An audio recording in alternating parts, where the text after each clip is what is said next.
Selamat datang di Will Talks, podcastnya Dunia Sandang. Jangan lupa like, komen, dan subscribe channel Dunia Sandang.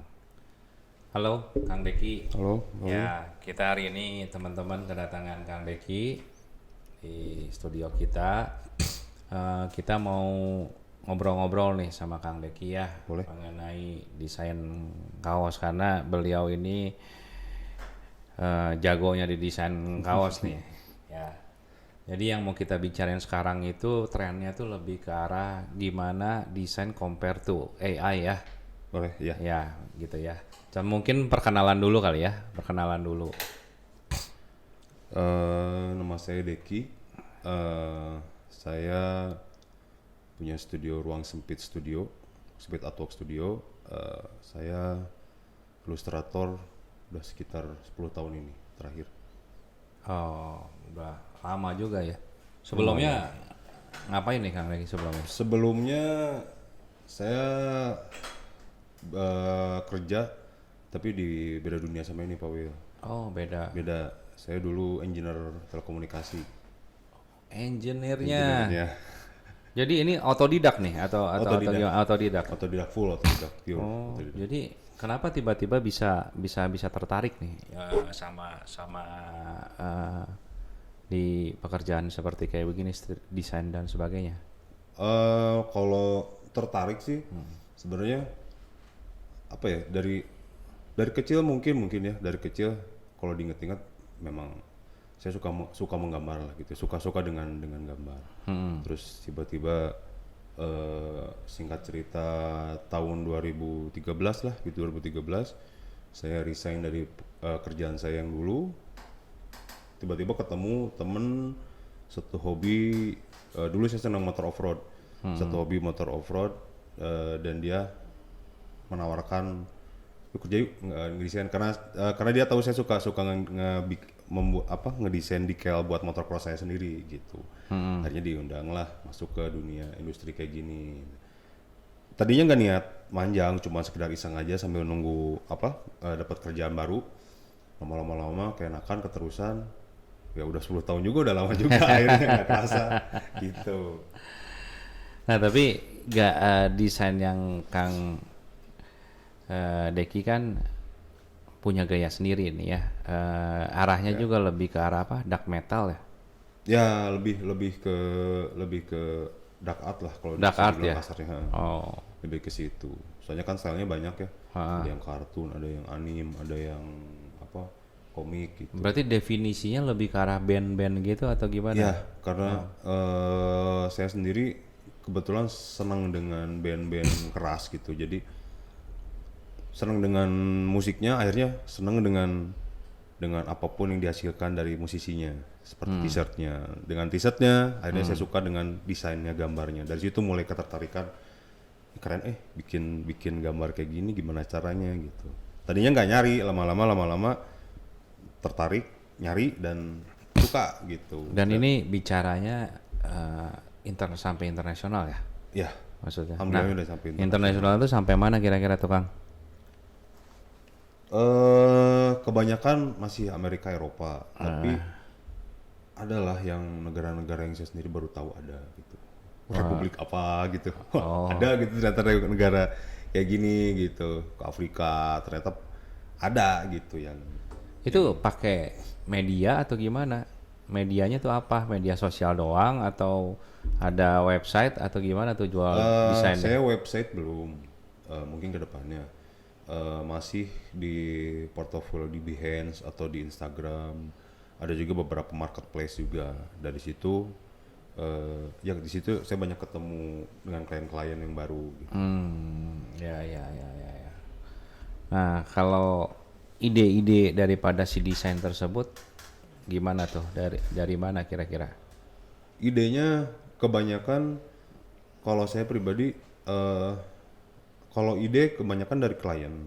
Dia ngasih brief lengkapnya seperti apa gitu. Atau kadang-kadang dia cuma punya brief kasar, kita yang Mengimplementasikan. seperti apa, memvisualkan dari ini mereka. Cuman kebanyakan kalau saya pribadi saya senang dengan film sci-fi, film-film apa adventure gitu. Jadi mungkin dari situ yang kerekam dari tontonan itu yang kerekam akhirnya jadi influence buat saya juga gitu. Jadi ide-ide itu muncul dari situ juga ternyata gitu. Desain sekarang kebanyakan pakai komputer atau pakai Kebanyakan saya pakai pakai digital tetap komputer. Saya pakai software macam-macam lah gitu. Ada Photoshop, Illustrator, Procreate, Clip Studio macam-macam gitu. Karena kan kalau bicara kita bisnis jarak jauh, ya yang paling mudah bertukar file itu dengan cara seperti itu. Karena saya nggak jual fisiknya om, nggak jual, maksudnya saya nggak jual lukisan secara fisik gitu. Saya jual file data aja ke mereka gitu. Biar mereka yang nanti mengimplementasiinnya terserah mereka seperti apa. Gitu. Nah, jadi ide segala macam dari klien, nah itu dikolaborasikan dan diimplementasikan sehingga itu menjadi sesuatu ya. Ya, Nah itu biasanya ada revisi nggak berapa kali kayak gitu dan sebagainya. ya ada gitu. Cuman kalau metode saya sekarang nggak seperti itu. Metode saya sekarang saya punya apa ya? Kalau saya pribadi gitu, ada aturan kecil lah gitu. Saya dengan klien. Jadi saya kasih mereka sketsa sesuai dengan brief mereka. Dari situ mereka bebas mau gimana, mau misalkan mau dirubah, mau gimana atau saya nggak jadi mau jadi ganti lagi bebas selama itu masih dalam keadaan sketsa. Untuk karena kan desain apalagi kalau saya ilustrasi itu butuh apa ya? Butuh proses gitu waktunya. Jadi karena kita menggambar manual gitu. Jadi ada proses. Kalau mereka misalkan merubah bentuk atau seperti apa itu lama lagi. Nah, Untuk menjaga itu saya ngakalinya dengan sketsa saya buat serapih mungkin lah gitu ya. Sketsa tadinya kasar saya buat serapih mungkin supaya mereka mengerti. Akhirnya mereka mau revisi mau gimana terserah supaya nanti setelah revisi itu di approve, saya masuk ke fase berikutnya inking coloring gitu. Mereka udah nggak akan komplain kecuali paling coloring doang. Itu mempermudah buat kita sama ya buat kita juga, buat saya sama mereka juga lebih cepat gitu, lebih efektif daripada harus revisi bolak-balik kayak gitu. ya bisa dibilang dengan prosedur yang tadi revisinya berkurang Iya, gitu ya. seperti itu. Revisi dan waktunya juga lebih berkurang, lebih cepat gitu. Nah, tantangan yang terjadi dalam menjual desain ke si klien tersebut apa aja tuh? Tantangannya yang paling umum itu kalau kita saya pribadi gitu ya. Ketemu dengan klien yang mereka tidak paham tentang proses. Ya. Itu paling berat. Jadi bahwa mereka berpikir bahwa oh ya kalau ngedesain tuh cuma tinggal klik mouse beres gitu. Nah, itu yang repot om. Maksudnya saat kita ngejelasin sesuatu mereka bingung gitu. Kan saya bilang gini-gini mereka nggak paham. Kedua-duanya mereka kalau dapat klien yang tidak paham tentang softwarenya gitu. Misalkan kan kalau di dunia desain itu ada vektor sama raster ya om. Kalau raster saya buatnya di Photoshop, vektor misalkan saya buatnya di Adobe Illustrator. Pada saat mereka tiba-tiba minta file, saya kirim filenya Photoshop atau AI, mereka komplain nggak bisa dibuka. Ternyata mereka bukanya di handphone, nggak akan bisa. Itu macam-macam lah. Itu yang paling basic, kebanyakan seperti itu. Sisanya mah umum aja sih tantangannya. Cuman kayak kalau sama klien luar negeri ya masalah waktu aja. Waktu zona kita sama mereka beda, itu aja. Nah, jadi kita terus harus ngikut mereka kan. kalau Kang Deki lihat sekarang itu yang di kaos itu yang tren yang gimana nih sekarang? Kalau tren mah bolak-balik sih om. Maksudnya tetap situ lagi gitu. Kayak kalau sekarang lihat tren sekarang tahun ini ya, bulan-bulan ini balik lagi ke zaman-zaman vintage tahun-tahun 80-an. Anime, film-film manga tahun 80-an, Hunter x Hunter itu mulai lagi untuk jadi kaos t-shirt gitu dengan warna-warna yang pastel gitu-gitu. Itu Sama di kain juga gitu kita balik lagi juga. ke situ kan, Iya. balik lagi ke dulu lagi, muter lagi. Ya misalkan kayak dulu corak-coraknya rame, udah gitu udah nggak laku. Nah sekarang mulai ada yang balik lagi. Iya. Ya itu tren om, kayak gitu. Iya betul. Apa pendapat Kang Deki mengenai penggunaan AI dalam menghasilkan gambar dan ilustrasi untuk desain kaos nih? Kalau itu banyak pro kontra sih om. Maksudnya kan kalau disebut desain kan apa ya? Kata aslinya dari tanda ya, desain gitu ya. Gitu. Ada seninya. Ada seninya gitu. Iya. Ada campur tangan kita, ide kita di situ. Sedangkan kan kalau AI sendiri kan berdasarkan prompt. Kita mau pakai platform apa nih? Journey kah? Pakai Kayaknya apa? maksudnya agak kurang soulnya gitu ya. Ya, kalau Pak Wil nanya ke saya sebagai artis, ya itu jawabannya. Jadi kayak kalian mah bukan desainer kalau gitu mah gitu. Kalian cuman bikin prompt, keluar gambar, tambah-tambah, tempel-tempel dikit dah. Gitu. Dan Tapi memang gampang banget ya itu desain yang pakai AI. gampang banget Pak Wil. Gampang Pak banget Wil ya. tinggal ngetik mau apa, Keluar aja keluar dia. aja. Udah nggak cocok, ganti lagi promptnya. Keluar gitu udah. Mau download tinggal subscribe apa, bayar berapa ke si aplikasinya, bisa dapat yang high res. Tapi dia nggak bisa tetap pecah warna sih, nggak bisa ya. JPEG dapatnya. Oh, dapatnya Cuma JPEG JPEG. doang, tapi bisa high res, itu yang bahayanya itu. Oh, bisa high res. Bisa high res, jadi bisa dipakai buat dicetak kaos. Jadi sebenarnya kalau yang di AI itu ini mah buat instan lah istilahnya yang Ya, instan gitu. Ya, tapi kalau kita bicara art, seni dan juga ininya ya Enggak tetap sih, Om. banyaknya tetap harus ke manual ya. Ya, karena dari zaman Leonardo da Vinci dulu juga tetap pakai tangan, Om, namanya art. Mau cuman segores kuas juga tetap manual pakai tangan gitu. Kalau cuman ini Kalau desain Kang Deki itu tahu nggak sih biasanya diaplikasikannya di apa? Maksudnya kayak bisa di DTF, bisa di sablon manual atau di apa? Kira-kira itu banyaknya masih sablon manual atau pakai DTF juga atau gimana? kalau sekarang itu gimana ininya Om? Jadi kalau kebanyakan kalau misalkan klien saya tuh kalau di luar mereka lebih mengedepankan efisiensi waktu. Jadi mereka untuk yang banyak warna itu pasti mereka mengandalkan DTF, DTG, DTF kayak gitu-gitulah gitu. Tapi kalau yang minim 1-2 warna mereka masih manual screen print. Kalau buat di t-shirt ya. Tapi yang kebalik justru malah di poster Om. Kalau di poster mereka balik ke manual sekarang. Poster tuh maksudnya manual gimana nih kalau Sablon. poster? Oh, di sablon. Hah. Mereka balik lagi ke manual press kayak zaman-zaman dulu lagi gitu. Jadi memang enaknya gini, mereka bisa pakai kertas yang kayak apa? Yang kayak hologram gitu. Emang lebih keren jadinya Om. Sedangkan kalau di print kan nggak bisa. Kayak gitu. Mereka ngejar quality itunya. Kebalik gitu. Poster di sablon, harus di print kayak gitu. Sekarang trennya di sana kayak gitu. Oh, menarik banget ya. Ya. Ya. Kalau Kang Deki bisa ngelihat nggak apakah ada celah buat kolaborasi antara si manual dengan si AI ini? Kalau kolaborasi kayaknya bisa. Cuman jadi apa ya?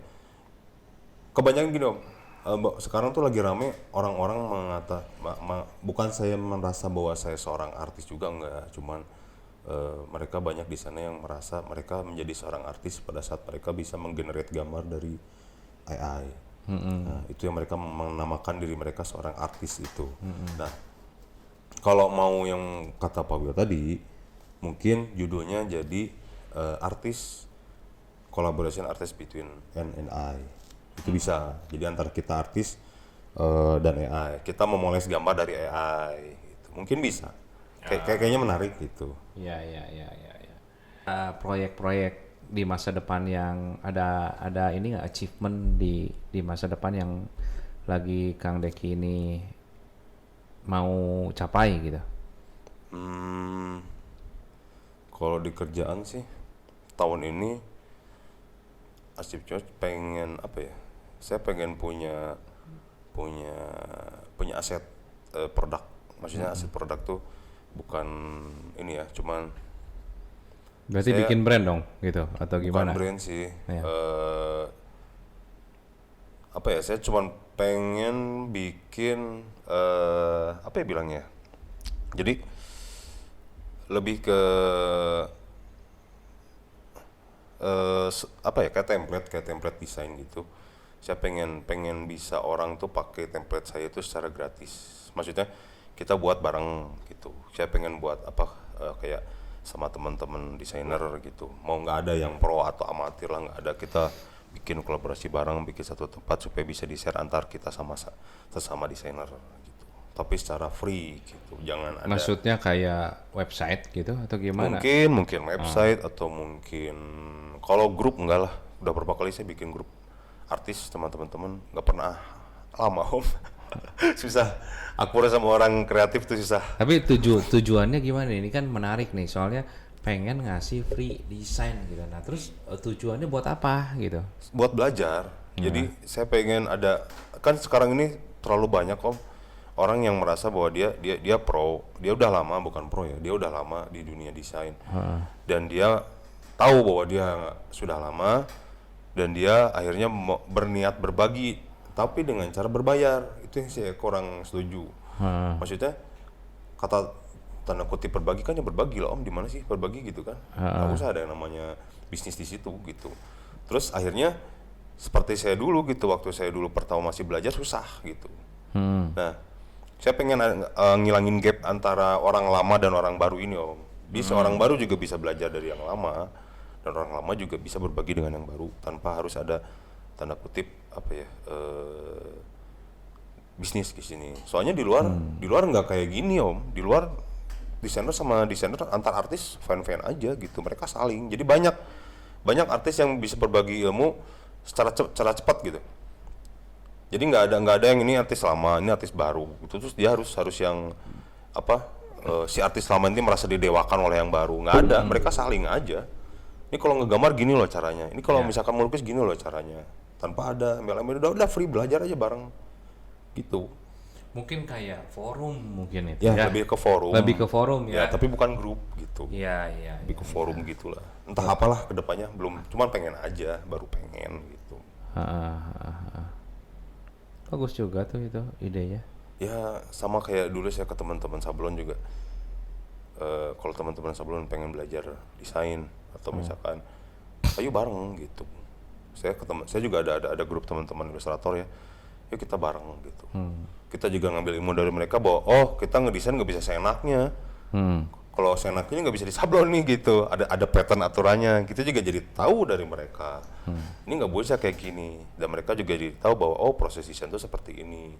Jadi mereka juga bisa menghargai desainer dan kita juga bisa menghargai orang produksi. Secara ini Kang Neki, apakah ada pernah website atau apapun sebenarnya yang lebih ke arah desainer saat ini untuk lokal? Lokal nggak, justru nggak ada om.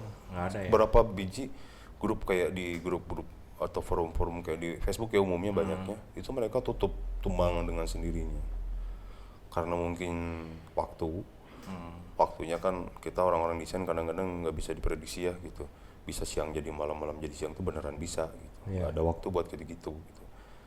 Harus ada orang luar yang memang mewadahi kita gitu.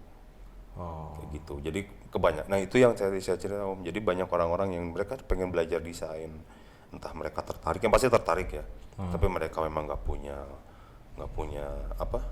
tahu caranya kemana atau bagaimana cara. Pernah bikin ini nggak? Mulai dari yang simple dulu kayak bikin kayak YouTube channel, kalau nggak kayak ini gitu. Pernah nyoba, cuman ya gitu. Jadi apa ya, musuh terberat dari kita tuh terlebih saya tuh malas om.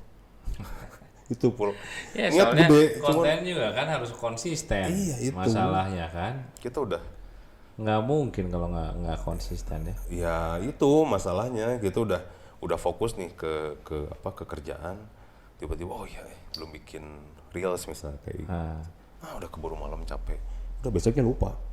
gitu lagi tapi ingatnya deadline doang nih gitu. Nggak memang harus konsisten, harus ada orang yang ngurus gitu om. Susahnya buat gitu tuh.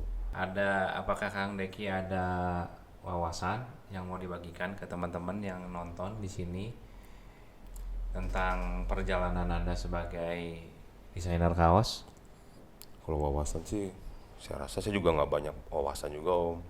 Cuman Saya cuman apa ya, bisa dibilang mau berbagi cerita doang bahwa saya beberapa kali ketemu temen gitu, mereka banyak orang yang ngerasa bahwa saya suka desain, saya pengen belajar desain, tapi saya udah tua, atau saya nggak bisa gini-gini. Maksudnya saya mau memulai desain tahun 2013 Om, dengan kondisi saya sudah menikah, mau punya anak 2 Om. Waduh. Beneran. 10 tahun Istri yang nggak kerja itu? Istri waktu itu nggak kerja. Saya pencari nafkah tunggal waktu itu. Saya resign dari kerjaan saya. Itu tadi saya nggak niat untuk jadi desainer. Saya sambil nunggu kerjaan yang baru, saya belajar. Ternyata saya nyaman di sini karena memang ya mungkin passion gitu ya. Entah passion atau gimana, tapi ternyata nyaman dan saya menemukan hal baru. Karena sebelumnya saya juga bekerja sebagai engineer selama 10 tahun juga Om, 11 tahun. Ya. Jadi ini dunia yang benar-benar fresh buat saya. Dari situ saya ya pastilah dari kalau jujur-jujuran semua pasti down karena memang pada saat itu fasenya saya pindah jalur, pasti segala ekonomi apalah pasti jatuh dulu lah gitu. Tapi alhamdulillah sering waktu saya belajar konsisten lah gitu ya, mencintai apa yang saya kerjakan. Ya saya bisa sampai ke titik ini gitu. Dan saya masih tetap hidup itu aja gitu. Jadi buat teman-teman yang baru mau belajar atau mau ngerasa bahwa udahlah. Tapi kalian suka gitu ya, suka tentang desain, kalian minimal suka dulu lah. Itu udah cukup gitu. Karena kalau suka pasti nyari gitu. Iya. Pasti nyari caranya gimana gitu. Memang desain itu gampang-gampang, susah ya. Pernah pengalaman tuh saya nerima FOB juga kan kadang harus ngedesain. Ada yang minta customer, ada yang minta desain ya. Nah, gayanya ini yang beda-beda kan tergantung orangnya, stylenya dan sebagainya. Ya nggak mudah ya soal desain ya. Tuh, ya desain kan banyak banget Om. Style ya, tadi orang bilang style gitu. Kalau kita bilang ya itu mah kesenangan kita gitu. Gitu faktornya banyak gitu. Dari tontonan, ada orang senang nonton anime, pasti dia suka ngegambar anime. Ya kalau saya pribadi saya juga suka gitu. Karena saya besar di zaman tontonan saya waktu itu Dragon Ball. Saya pasti suka yang namanya Dragon Ball. Saya pernah menggambar Dragon Ball, meskipun pada akhirnya saya juga tidak konsisten ke situ. Tapi ada yang memang konsisten ke situ. Ada yang memang dia senangnya gambarnya kartun atau apalah gitu. Nggak masalah. Cuman ya itu, jadi setiap orang itu punya signaturnya sendiri, makanya sebutnya desain. Dia tanda setiap orang tuh beda-beda. Meskipun dengan ilmu yang sama, kesukaan yang sama, outputnya pasti beda. Iya. Pasti gimana pun juga. Nah, buat teman-teman yang perlu untuk desain kaos, nanti akan disimpan di bawah IG atau nomor telepon. Instagram paling. Instagram ya. Jadi bisa nge-DM ke Kang Deki ya. Bisa dibantu untuk desain kaosnya. Bisa kontak langsung ke beliau deh. Ya. Terima kasih nih Kang Deki ya waktunya. Oke, jangan lupa like, komen dan subscribe channel Dunia Sandang.